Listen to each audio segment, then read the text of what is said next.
ফজরের সময় শয়তান ধোঁকা দিলে আমরা যা করি।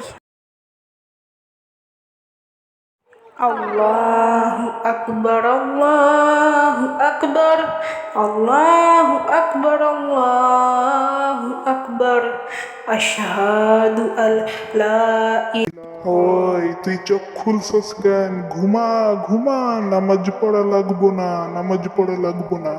আরে এভাবে কাজ হইব না, দাঁড়া। এই মনে কর এসির মতো ঠান্ডা, সব কিছু এসির মতো ঠান্ডা। আর আরে ফজরের পরিবেশ তো খুব ঠান্ডা আরামদায়ক, ঘুমাই যায়, ঘুমাইতে খুব মজা হইবে। এখন যে ঘুম আসতেছে, ঘুমাই ঘুমাই। আহ, হা হা হা হা, হা হা হা হা। আমাদের যা করা উচিত।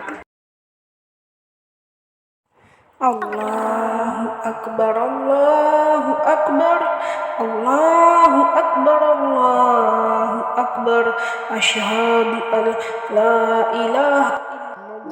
ঘুমা ঘুমা ঘুমা ঘুমা, নামাজ পড়া লাগবে না, ঘুমা। এই দেখ অনেক ঠান্ডা, অনেক ঠান্ডা, ফজরে অনেক ঠান্ডা। আরে ফজরে তো নামাজ পড়তে হবে, আরে তো ঘুম আসতেছে কেন? ও, শয়তানে মনে হয় ধোকা দিতেছে। আউযু বিল্লাহি মিনাশ শাইতানির রাজিম। শালাই কি দোয়া পড়লো রে?